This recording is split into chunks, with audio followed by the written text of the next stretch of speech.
retomamos lo que habíamos empezado esta mañana, ¿vale? Simplemente una pincelada para yo inspirarme, ¿no? Recordad, hemos venido, el centro del día de hoy era venir al encuentro de la tumba del apóstol Santiago, hemos celebrado la Eucaristía. El apóstol Santiago es uno de los 12. Santiago tiene su historia, como tú tienes tu historia, tiene su familia, tiene su trabajo, tiene su proyecto de vida. Santiago es hijo de Zebedeo, hermano de Juan, el más joven de todos los apóstoles. Santiago es un hombre vehemente, es siempre muy impulsivo, es un hombre muy trabajador, muy comprometido con su trabajo. Él formaba una sociedad, digamos así, pesquera, con Pedro y con Andrés.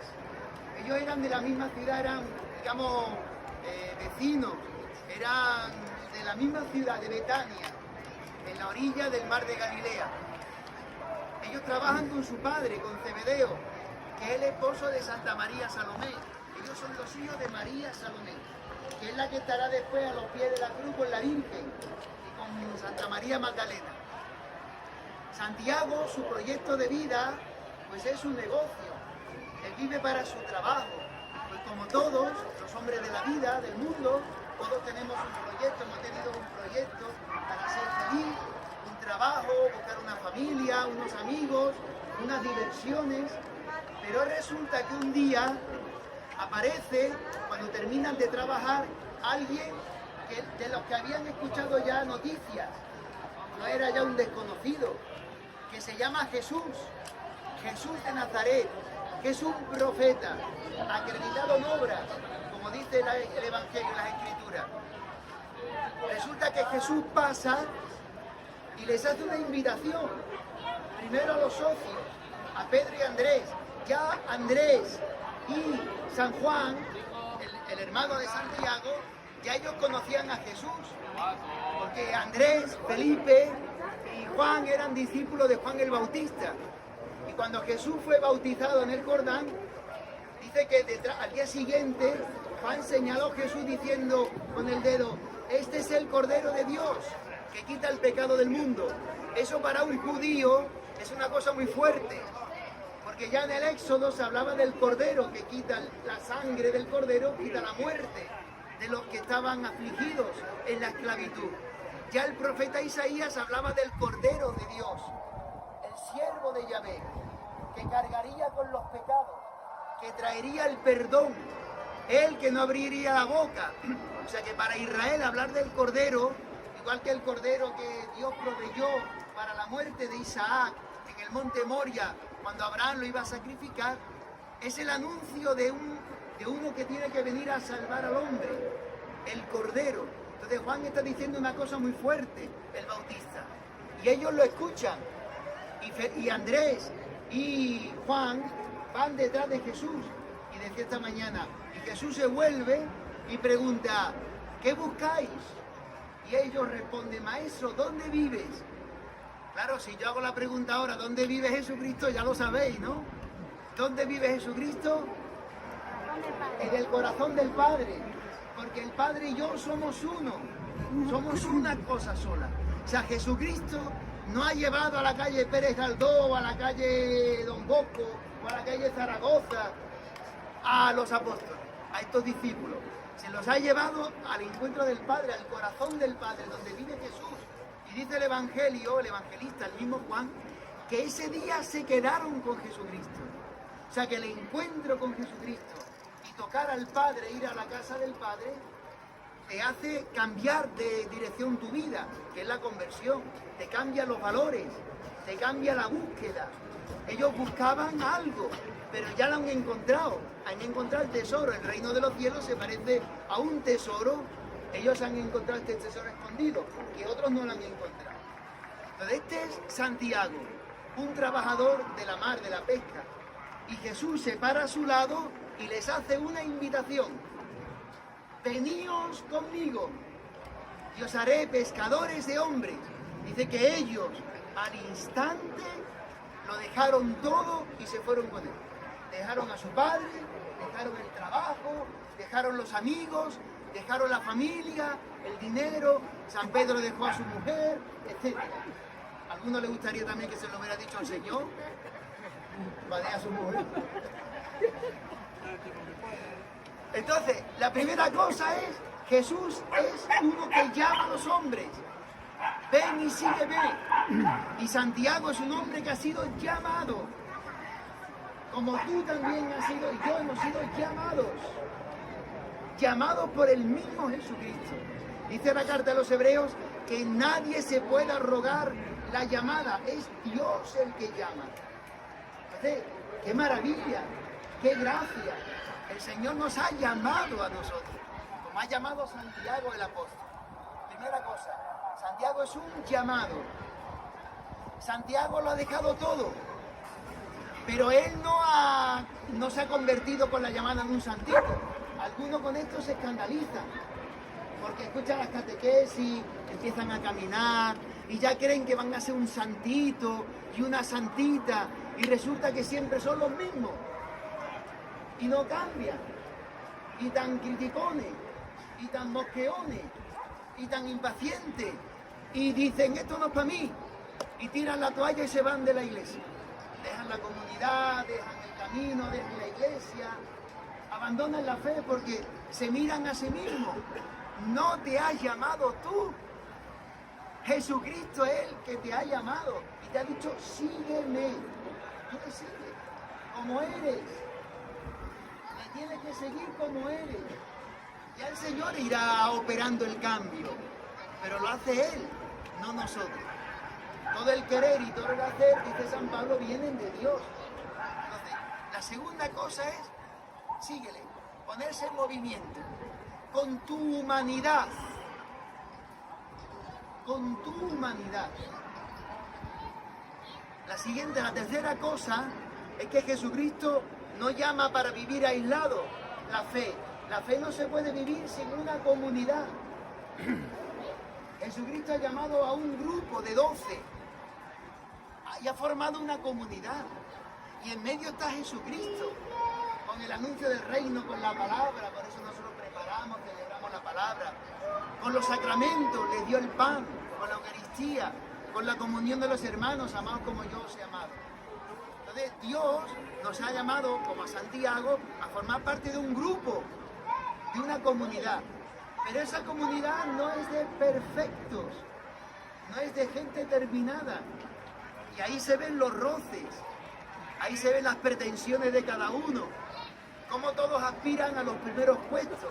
Como leíamos esta mañana en la palabra, resulta que Jesucristo les anuncia por tercera vez la pasión, la muerte y la resurrección, y ellos siguen en sus ideas. Qué cosa más sorprendente. Les habla de la pasión y ellos están en otra película, la película de los asientos, de los primeros puestos, del poder, de ser alguien. Y Jesús les dice, no sabéis lo que pedís, muchachos. Señor, que nos sentemos uno, se lo dice la madre, porque claro, si se lo dicen ellos, se quedan como en un mal lugar, ¿no? Mira, nos ha llamado, vamos los primeros. Pero si se lo dice la madre, las madres siempre tienen esa mano, ¿verdad? Y ese poder, ¿no? Ahí. ¿Cómo son las madres insistentes, verdad? Ahí, ¿cómo la madre lo va a conseguir? Seguro. Entonces Jesús les dice la respuesta. Pero no sabéis lo que pedís, muchachos. ¿Cómo los primeros puestos? ¿Cómo sentarse a la izquierda y a la derecha mía en el reino? Eso no lo doy yo, eso ya lo da mi Padre. Es para quienes está reservado. Hay sitios que están reservados. Aquí está en la catedral, ¿no? No, usted no se puede poner ahí. Reservado, ¿verdad? Pues en el cielo hay sitios que están reservados. Esperemos que sea para nuestro nombre. Porque en el cielo están escritos nuestros nombres.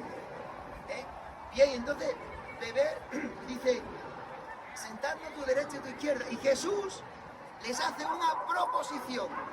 Otra proposición. ¿Podéis beber del cáliz que yo voy a beber? ¿Cuál es el cáliz que va a beber Jesús? Pues en el huerto de los olivos un ángel le trae un cáliz. Y Jesús dice, Padre, si es posible que pase de mí este cáliz, porque no me gusta beberlo. No es una bebida dulce, no es agradable. ¿Tú sabes lo que contiene ese cáliz? En lo cual Jesús dirá, Padre, si es posible que pase de mí este cáliz y yo no lo beba. Dice el profeta Isaías que en ese cáliz están todos los pecados de la humanidad. Pues ahora bébetelo.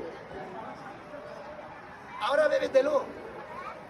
Bébete los pecados de tu marido, bébete los pecados de tu mujer, bébete los pecados de los hermanos de la comunidad, de los compañeros de trabajo, de los vecinos, del que te humilla. Bébete el cáliz, bébetelo. A ver si te gusta. Porque ese cáliz no es de gusto. Y sin embargo Jesucristo tiene otro cáliz que sí contiene todas las delicias. Porque contiene su sangre. De lo que nos ha dicho el Señor en la Eucaristía, tomad y bebed. O sea, Jesús nos pone dos cálices. Santiago ha bebido de los dos cálices. Ha bebido del cáliz de la pasión, de aceptar ser matado, de cargar sobre sí los pecados de los hombres. Ha bebido del cáliz. A nosotros también nos dice el Señor, cuando le decimos, Señor, hay que ver que estoy pasando por aquí, quítame esto. Ay, Señor, y te dice el Señor, hombre, ¿no podéis beber del cáliz que yo voy a beber? Y responde en Santiago y Juan, podemos. Sí, queremos beber de ese cáliz. Seguramente no sabía lo que decía. Cuando tú empiezas el camino, dicen los catequistas, ¿estáis dispuestos a continuar? Y dice, sí, contentísimo. Y después ya viene con los hermanos, las peleas, las broncas, pero una maravilla, poder vivir la comunidad, la fe con los hermanos. Bueno, pues el Señor, termino, el Señor nos dice, hoy a todos nosotros, ¿puedes beber del cáliz que yo te voy a dar de beber cada día? Nosotros por nosotros no podemos, porque no nos gusta la bebida que tiene ese cáliz. No nos gusta el pecado del otro, no nos gusta sufrir, no nos gusta dar la vida, no nos gusta morir, no nos gusta ser humillados. Pero el Señor nos dice, ¿quieres beber de mi cáliz? ¿Y qué le tendrás que decir tú? ¿O sí o no? O le dices sí, o le dices no. Pero si le dices sí, seguramente le vas a decir, Señor, si es posible, que no lo beba, pero no se haga mi voluntad sino la tuya. Y ellos han bebido del cáliz.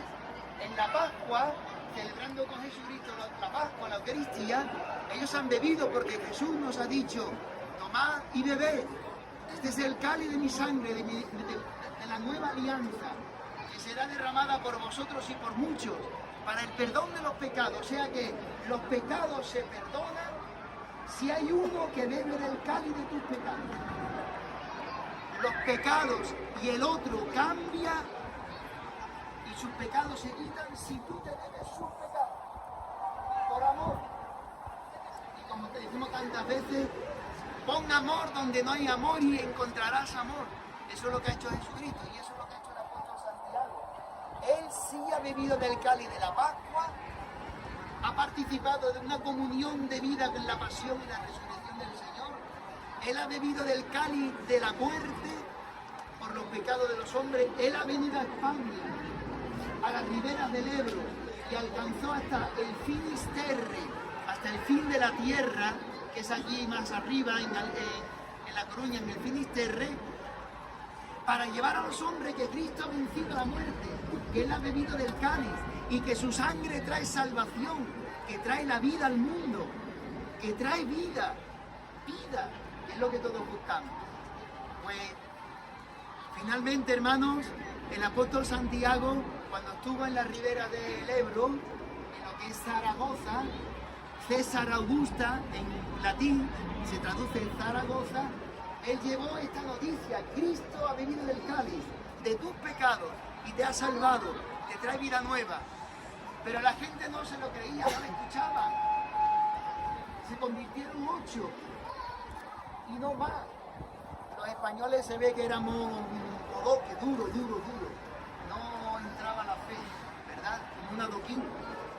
Entonces la Virgen se apareció estando viva en carne mortal, estando viviendo en Palestina, o no sabemos si con San Juan en Éfeso, no sabemos.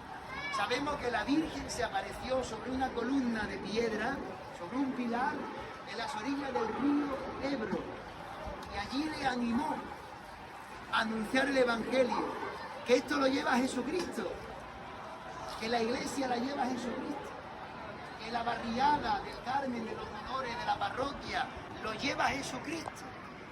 A nosotros nos dice el Señor, ¿podéis beber del cáliz? ¿Queréis beber del cáliz que yo voy a dar? Que nos lo da Él, el de la pasión y el de la resurrección y la Eucaristía. Y esta tarde beberemos del cáliz. El Señor nos ha dicho, beber, beberéis. Y esta tarde, si Dios quiere, celebraremos la Eucaristía y beberemos de su cáliz, que es su sangre, su misma vida, su misma sangre divina, para que nosotros podamos también beber del cáliz de la pasión y dar la vida por nosotros. Y así se salva el mundo. Muriendo, ¿no? Dice la Iglesia, muriendo destruyó nuestra muerte. Resucitando restauró la vida. Por eso nosotros tenemos vida dentro. Cuando bebemos de la sangre de Cristo, cuando vivimos en la gracia, cuando vivimos en el amor a los hermanos, tenemos vida dentro.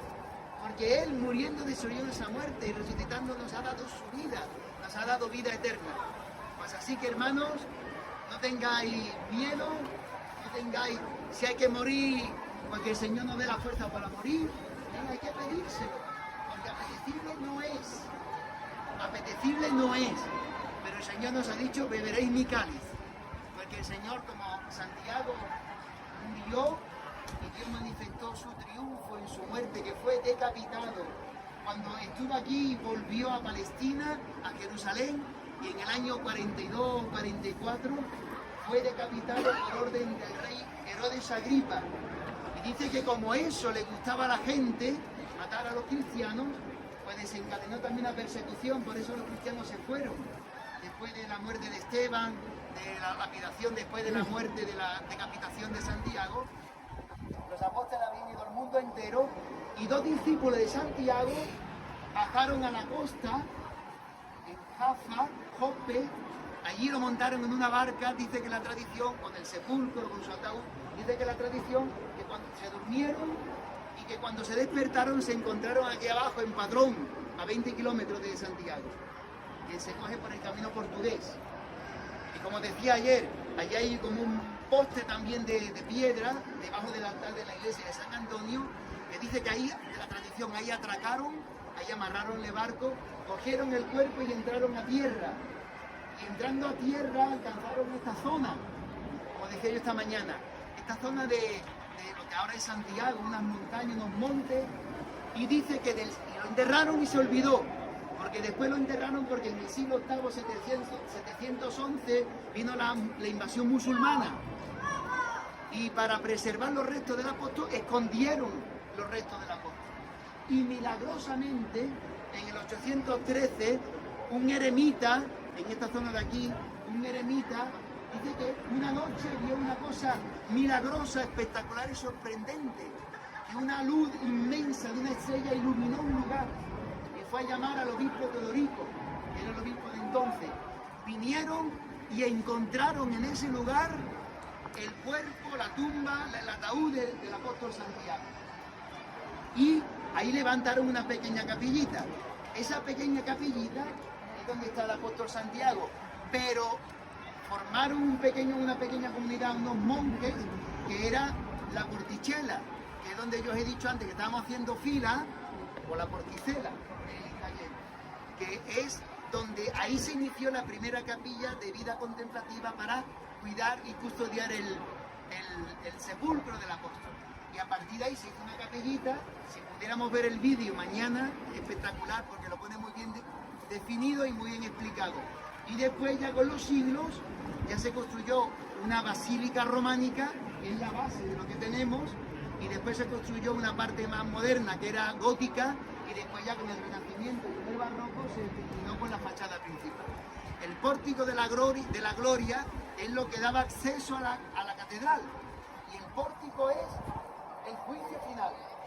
Es espectacular, sería estupendo poder verlo, pero a ver si para la próxima, y explicarlo. Porque en el juicio se ve a Cristo majestad, en su trono, pero que es un Cristo de la misericordia, porque Él ha venido a salvar, no a condenar, aunque el que rechaza el amor de Dios se queda fuera de la salvación, porque no hay más salvación que acoger este amor. Para eso vivió y murió después de la llamada del apóstol Santiago, porque el Señor también nos ayuda a todos nosotros, en nuestras debilidades, en nuestros miedos, en nuestras cosas de cada día, a poder también llevar esta noticia, que Cristo ha vencido la muerte.